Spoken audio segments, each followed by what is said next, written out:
Қыздар кімге мощный, сочный ерін керек, дәл осы видеоны соңына дейін қарап, ерін боя алмайтын құрбыңызға жіберіңіз. Остатки бьюти блендермен әдемілеп ернімізді бояп шығамыз. Қайтадан тоналка алып боямаймыз, қыздар. Остатки бьюти блендердің тоналкасымен бояймыз. Одан кейін кез келген өзіңізге ұнайтын карандашпен контур сызатын боламыз. Мендегі карандаш Miss Styles 780. Тағы да қайталап айтамын, Miss Styles 780 пыльный розовый. Самый ходовой оттеніктің бірі. Сондықтан әдемілеп ерніңізді бояйсыз. Контурдан 0,5 мм ғана шығыңыздар, қыздар.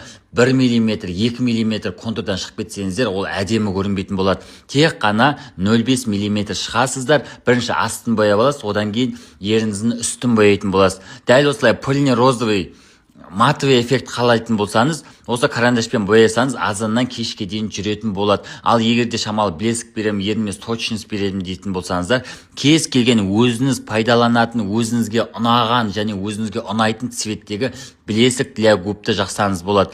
Ал мендегі блеск для губ мен сіздерге қазір көрсем, өте ходовой оттенік, албасаңыздар 1,5-2 жылға жететін болады. Ал мендегі блеск для губ қандай десеңіздер, ол әрине Киканың 0,42 оттенкісін алып алсаңыздар, өте керемет эффект береді, және де ұзаққа дейін тұрады. Еріңізді сочный, мощный қылып тұрады. Сіздерге рубрика ұнап жатқанына өте қуаныштымын. Көп деген хаттар келіп жатыр, көп деген қыздар рахметін айтып жатыр. Көп рахмет.